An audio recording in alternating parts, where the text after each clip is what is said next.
جب لوط علیہ السلام نے اپنی قوم کو ایک اللہ کی عبادت کی طرف بلایا جس کا کوئی شریک نہیں، اور ان کو بے حیائی کے کاموں سے روکا جن کی اللہ تعالیٰ نے نشاندہی فرمائی ہے، تو انہوں نے آپ کی دعوت اور واعظ و نصیحت پر کان نہ دھرا اور ایمان نہ لائے، حتیٰ کہ ایک آدمی بھی ان میں سے ایمان نہ لایا، اور جن کاموں سے روکا گیا تھا اس سے باز نہ آئے، بلکہ اپنے غلط کام جاری رکھے اور سرکشی اور گمراہی سے نہ روکے، اور اپنی طرف بھیجے ہوئے رسول کو اپنی بستی سے باہر نکالنے کا ارادہ کیا، اور ان کو کمزور سمجھا اور ان سے مذاق و ٹھاٹھا کیا۔ اور لوط علیہ السلام کی پوری گفتگو کے جواب میں اس بے عقل قوم کا جواب یہ تھا کہ آل لوط کو اپنی بستی سے نکال دو کہ یہ لوگ بڑے پاک باز بنے پھرتے ہیں۔ پس اللہ تعالیٰ نے لوط علیہ السلام اور ان کے گھر والوں کو کفر و شرک اور دیگر برائیوں کی علائشوں سے پاک رکھا، مگر ان کی بیوی ان سے الگ ہی رہی اور تباہ ہوئی، اور اللہ تعالیٰ نے لوط علیہ السلام اور ان کی قوم کو بہت اچھے طریقے سے الگ کیا اور کافروں کو ان کے گھر میں لیٹنے پر مجبور کیا اور ان پر سخت ٹو چلائی جو سمندر کی موجوں کی طرح منہ زور اور بدبودار تھی، اور وہ در حقیقت ہوا نہیں تھی بلکہ بھڑکتی ہوئی آگ اور سخت ترین گرمی تھی، اور پانی بدبودار تھا۔ بستی سے نکال دینے کی بات انہوں نے اس وقت کی جب لوط علیہ السلام نے ان کو بہت بڑے بیہودہ کام اور بڑی بے حیائی سے روکا جس کا ان کے سوا پوری دنیا میں کوئی مرتکب نہ ہوا تھا۔ اس لیے اللہ تعالیٰ نے ان کو دنیا کے لیے عبرت کا نمونہ بنا دیا تھا۔ مذکورہ بے حیائی اور بیہودگی کے ساتھ ساتھ وہ راہگیروں کو لوٹنے اور اپنے ساتھیوں کی خیانت کرتے، بے حیائی والی گفتگو اور قصہ گوئی اور اکٹھ کی جگہ میں مختلف قسم کے برے کام اور بری باتیں کرتے، حتیٰ کہ وہ اپنی مجلسوں میں ذرا بر حیا نہ کرتے۔ بعض اوقات ان کی مجلسوں میں برے کام کیے جاتے مگر وہ ان پر ناپسندیدگی کا اظہار تک نہ کرتے، اور نہ کوئی واعظ و نصیحت ان پر اثر کرتی۔ اس معاملے میں وہ جانوروں کی طرح ہو گئے تھے، بلکہ جانوروں سے بھی زیادہ گمراہ تھے۔ نہ تو وہ اپنے وقتی غلط کاموں سے باز آئے، نہ گزشتہ گناہوں پر نادم ہوئے، نہ تو آئندہ کوئی گناہوں کو چھوڑنے کا ارادہ تھا۔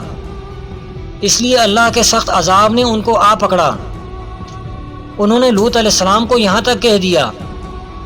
اگر تو سچا ہے تو اللہ کا عذاب ہمارے پاس لے آ۔ اور جس عذاب سے لوط علیہ السلام نے ڈرایا تھا اس عذاب کے واقع ہونے کا مطالبہ کر دیا۔ اس وقت ان کے نبی لوط علیہ السلام نے ان کے لیے بد دعا کی اور رب العالمین سے فسادی قوم کے خلاف مدد کرنے کی التجا کی۔ حضرت لوط علیہ السلام کی غیرت کی وجہ سے اللہ رب العزت کی غیرت بھی جوش میں آئی، اور ان کے ناراض ہونے پر اللہ بھی ناراض ہوا، اور اللہ نے اپنے بندے اور رسول کی بدعا قبول کی۔ اللہ رب العزت نے اپنی عزت والے پیغمبر اور عظمت والے فرشتے بھیجے جو ابراہیم علیہ السلام کے پاس سے گزرے اور ان کو صاحب علم بیٹے کی خوشخبری سنائی، اور جب انہوں نے بتایا کہ ہم فرشتے ہیں اور فلاں بستی پر عذاب لانے کے لیے بھیجے گئے ہیں۔ ابراہیم علیہ السلام چونکہ نیک بندے تھے اور دنیا کی بھلائی چاہتے تھے، اس لیے وہ فرشتوں سے جھگڑنے لگے کہ ایسا نہ کرو، اس بستی میں اللہ کے نبی لوط علیہ السلام بھی رہتے ہیں۔ فرشتوں نے کہا سوائے لوط علیہ السلام کی بیوی کے باقی اس گھر والوں کو بچا لیا جائے گا، اور صبح تک اس بستی کا نشان تک نہ ہوگا۔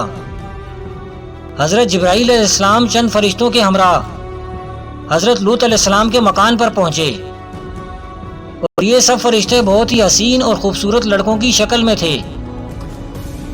قوم کے بدفعلوں نے حضرت لوط علیہ السلام کے گھر کا محاصرہ کر لیا اور ان مہمانوں کے ساتھ بدفعلی کے ارادے سے دیواروں پر چڑھنے لگے۔ حضرت لوط علیہ السلام نے ان لوگوں کو سمجھانا اور اس برے کام سے منع کرنا شروع کر دیا، مگر یہ بدفعل اور سرکش قوم باز نہ آئی، تو آپ اپنی تنہائی اور مہمانوں کے سامنے رسوائی سے تنگ ہو کر غمگین اور رنجیدہ ہو گئے۔ حضرت جبرائیل علیہ السلام نے فرمایا کہ آپ مومنین اور اپنے اہل و عیال کو ساتھ لے کر صبح ہونے سے قبل ہی اس بستی سے دور نکل جائیں، اور خبردار کوئی شخص اس بستی کی طرف پیچھے مڑ کر نہ دیکھے، ورنہ وہ بھی اس عذاب میں مبتلا ہو جائے گا۔ پھر حضرت جبرائیل علیہ السلام اس شہر کی 5 بستیوں کو اپنے پروں پر اٹھا کر آسمانوں کی طرف بلند ہوئے اور کچھ اوپر جا کر ان بستیوں کو الٹ دیا، اور یہ آبادیاں زمین پر گر کر چکنا چور ہو کر زمین پر بکھر گئی۔ پھر کنکر کے پتھروں کا مینہ برسا اور اس زور سے سنگ باری ہوئی کہ قوم لوط کے تمام لوگ مر گئے، اور ان کی لاشیں بھی ٹکڑے ٹکڑے ہو کر بکھر گئیں۔ عین اس وقت جب کہ یہ شہر الٹ پلٹ ہو رہا تھا، حضرت لوط علیہ السلام کی ایک بیوی جو کہ در حقیقت منافقہ تھی اور قوم کے بدکاروں سے محبت رکھتی تھی، اس نے پیچھے مڑ کر دیکھ لیا اور یہ کہا کہ ہائے رے میری قوم، یہ کہہ کر کھڑی ہو گئی، اور عذاب الہی کا ایک پتھر اس پر بھی گر پڑا اور وہ بھی ہلاک ہو گئی۔ آج ہمارا معاشرہ بھی اسی راستے پر چل پڑا ہے، اور یہ قانون پاس ہونے جا رہا ہے کہ لڑکا لڑکے سے اور لڑکی لڑکی سے شادی کر سکتی ہے۔ اللہ رب العزت نے مرد و عورت کی جو جوڑی بنائی ہے وہ ان کو پسند نہیں، اور اللہ سے بغاوت پر اتر آئے ہیں۔ ایسی حرکتوں اور گناہوں کے کاموں سے باز آ جاؤ اور قوم لوط کا حشر یاد کرو، ورنہ وہ دن دور نہیں کہ جب اللہ رب العزت کا عذاب ہم پر بھی آ پہنچے۔